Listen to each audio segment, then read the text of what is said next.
इसे टेक्निकल मुद्दा बता के उन्होंने अपना पल्ला झाड़ दिया। हम इनकी मांग कर रहे हैं, हम इनकी ज़रूरतों को आगे कर रहे हैं, हम कह रहे हैं कि इनको भी अपना हक मिलना चाहिए, और प्रधानमंत्री जी ने उसको एक टेक्निकल मुद्दा बता दिया।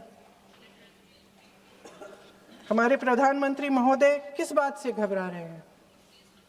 इसी बात से ना कि जब नई जनगणना होगी तो इस ओबीसी वर्ग के असली आंकड़े निकलेंगे और उसमें पता चलेगा कि ये वर्ग कितना मजबूत है, कितना बड़ा है, और उसके हक को कोई नकार नहीं पाएगा। 2011 की जनगणना को परसीमन का आधार बनाकर प्रधानमंत्री जी ओबीसी वर्ग की ये हक छीनना चाहते हैं। उनके साथ एक बहुत बड़ा अन्याय करने जा रहे हैं। अध्यक्ष महोदय, कांग्रेस पार्टी कभी नहीं होने देगी। हमारा संविधान सबका है, ये देश एक एक देशवासी का है। किसी एक का हक छीनकर इसे नहीं चलाया जा सकता। इस विधेयक में सिर्फ यह अभाव नहीं है, एक और खतरनाक अभाव है। संसद का 50% विस्तार प्रस्तावित है, लेकिन इसके लिए कोई ठोस प्रक्रिया के बारे में एक भी शब्द नहीं लिखा है। आश्चर्य की बात यह है कि इतने बड़े परिवर्तन के नियम क्या होंगे, कैसे किया जाएगा, इसके बारे में पूरे विधेयक में एक भी शब्द नहीं है। महोदय, संसद में भारत के हर प्रदेश की भागीदारी 1971 में निश्चित तौर पर तय की गई थी और इसमें परिवर्तन लाने पर रोक लगाई गई थी, लेकिन इस विधेयक के तहत ये सब बदलने जा रहा है। आदरणीय प्रधानमंत्री महोदय जी और उनके अन्य मंत्रियों के खोखले आश्वासनों के बावजूद यह निश्चित है कि संसद में प्रदेशों के वजन का परिवर्तन किया जाएगा।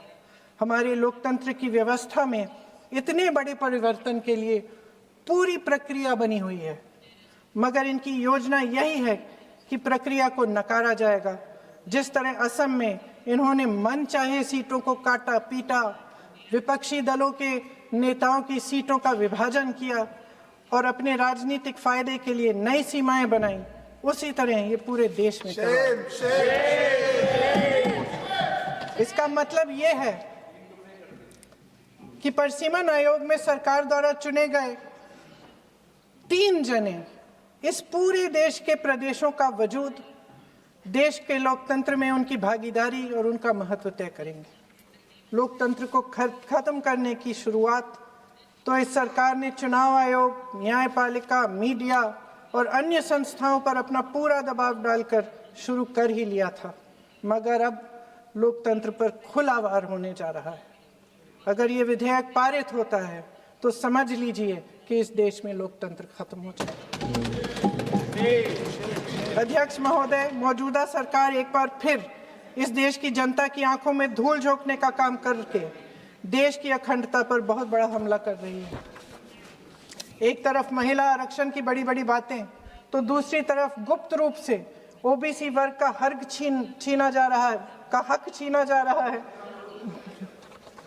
और कुछ प्रदेशों की ताकत कम करके लोकतंत्र की धज्जियां उड़ाकर अगले चुनाव के लिए अपनी पार्टी की मजबूती का ढांचा बनाया जा रहा है। हंस रहे हैं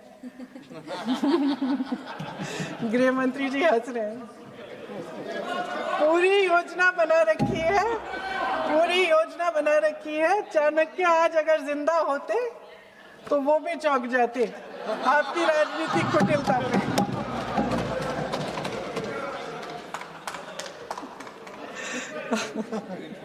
इन्होंने पूरी योजना बना रखी है। हंस रहे हैं, सहमत है मेरी बातों से। अचानक प्रदेशों में चुनाव के दौरान सदन की बैठक बुलाओ, कोई सर्वदलीय बैठक मत बुलाओ। विधेयक का प्रारूप सिर्फ एक दिन पहले सार्वजनिक कर लो ताकि विपक्ष को कोई मौका न मिले कि इस पे चर्चा कर ठीक ढंग से हो। मीडिया और पब्लिक में पहले से ही चर्चा शुरू कर लो कि मोदी जी एक बहुत बड़ा कदम उठाने वाले हैं महिलाओं के उत्थान के लिए। ये विपक्षी दल के जो नेता हैं कुछ समझते नहीं हैं, राष्ट्र के हित में कुछ करते नहीं हैं, विरोध करेंगे। बेचारे मोदी जी इतना बड़ा कदम उठाने वाले हैं, सबको इनका साथ देना चाहिए राजनीति से ऊपर उठकर। और ये कर करके विपक्ष को धर्म संकट में डाल दो। एक तरफ महिला आरक्षण और दूसरी तरफ आपको काट पीट करने की, पूरे ढांचे को बदलने की स्वतंत्रता, ओबीसी वर्ग को नकारने की स्वतंत्रता। अध्यक्ष महोदय, राजनीति में कुटिल होना अपनी जगह है, शायद हमें और थोड़ा होना भी चाहिए इस तरफ वालों को, लेकिन सत्ता बनाए रखने की महत्वाकांक्षाओं को परे करके देश के हित के लिए सही निर्णय लेना अलग बात। शायद हम आदरणीय प्रधानमंत्री महोदय जी से आज ये उम्मीद नहीं रख सकते, क्योंकि वह समस्याओं से घिरे हुए हैं, उन पर अंतर्राष्ट्रीय दबाव बहुत है। महिला आरक्षण जैसे ऐतिहासिक कदम को उन्होंने सत्ता को बनाए रखने का एक कमजोर बहाना बना दिया है। जाति जनगणना को नकारते हुए एक ऐसी संसद बनाना चाहते हैं जिसमें सिर्फ अभिव्यक्ति और चर्चा का ही अभाव नहीं होगा, बल्कि पिछड़े वर्गों और प्रदेशों की समानता का भी अभाव होगा। हमारी मातृभूमि की अखंडता का आधार है one citizen, one vote, one value. अलग अलग राज्यों का दर्जा बगैर किसी संवैधानिक प्रक्रिया के तय करना इस अखंडता पर वार है। इससे हम कैसे सहमत हो सकते हैं? अध्यक्ष महोदय, इन्हीं 543 लोकसभा क्षेत्रों में से महिलाओं को 33% आरक्षण क्यों नहीं दिया जाता? अगर पद खोने का डर नहीं है तो कुछ लोग अपना पद खोलें।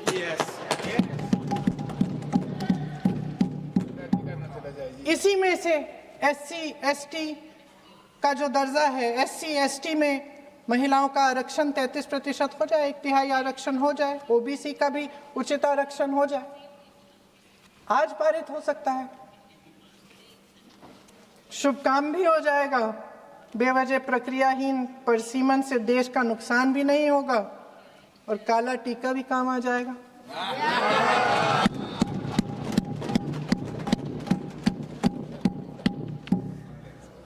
सदन की सर्वसहमति से देश के इतिहास में एक महत्वपूर्ण कदम उठाने पर आदरणीय प्रधानमंत्री महोदय जी का नाम भी लोकतंत्र का गौरवमय पन्नों में लिखा जाएगा।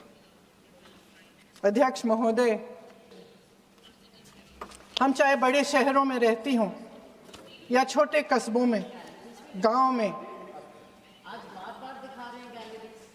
चाहे पढ़ी लिखी हों, कभी भी सभागृह की गैलरी की चर्चा नहीं करते सदन में।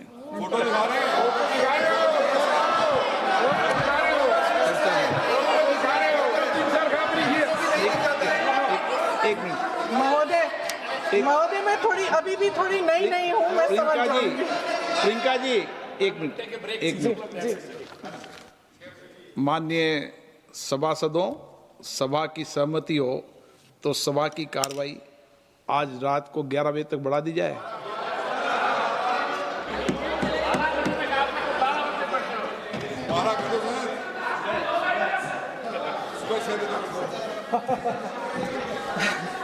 अध्यक्ष महोदय, हम चाहे बड़े शहरों में रहती हों या छोटे कस्बों और गांवों में, चाहे पढ़ी लिखी हों या हमने अवसरों की कमी का सामना किया हो, महिलाएं ही अपने समाज का बोझ अपनी दृढ़ता और मजबूत इच्छा शक्ति से अपने कंधों पर उठाती हैं। हम ही वह अथक कर्म शक्ति हैं जो हमारे राष्ट्र को आगे बढ़ाती हैं। दर्द और तकलीफें सहने की हमारी क्षमता असीम है, लेकिन अध्यक्ष महोदय, आज इस संसद में खड़े हुए मैं खास तौर से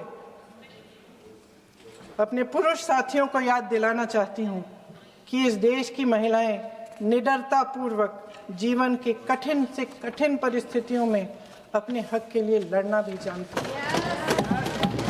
घोर अंधकार से भरी रात में उठकर एक नई सुबह का दावा करना जानती हैं।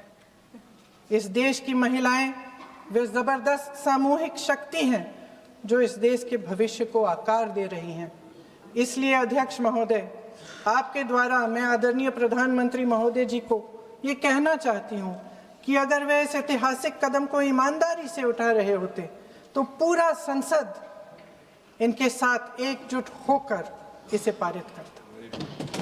लेकिन देश की महिलाओं के नाम पर इस देश के बुनियादी ढांचे, इसकी अखंडता के साथ खिलवाड़ करने की कोशिश ने इस विधेयक का मकसद ही बदल डाला है। हमारी संसद को कमजोर करके अपनी सत्ता को कायम रखने की एक खोखली कोशिश साबित हुई है। आदरणीय प्रधानमंत्री महोदय जी, इस देश की महिलाओं का वाकई आप सम्मान करते तो उनका राजनीतिक इस्तेमाल न करते। ये आपकी हस्ती, आपके पद, उसकी गरिमा और आपके दायित्व के प्रतिकूल है। आपने ही कहा था कि भारत की हर नारी का ये हक है, उसका अधिकार है, किसी की मेहरबानी नहीं। आज नहीं तो कल उसे ये हक मिलेगा और इस हक को वे पूरी जिम्मेदारी से देश की अखंडता और एकता को बचाने के लिए इस्तेमाल करेगी। हम आपके इन तीनों विधेयकों का सख्त विरोध करते हैं।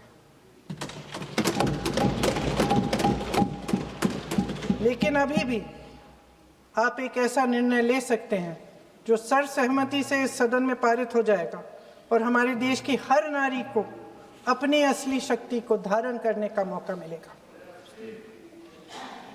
मैं आपके द्वारा प्रधानमंत्री जी से अपील करती हूं कि मन बनाएं, साहस करें, सही निर्णय ले लें। हम सब उनके साथ खड़े रहेंगे। धन्यवाद। माननीय गृह मंत्री जी, अपने 11 बजे तक के लिए अभी एक्सटेंशन का हाउस का सेंस लिया है, तो इतना मेहनत से देश का महिलाओं को सशक्तिकरण देने के लिए, उनको जगह देने के लिए बहस कर रहे हैं, तो खाना का भी व्यवस्था कर देता हूँ, सबका भोजन। माननीय गृह मंत्री जी।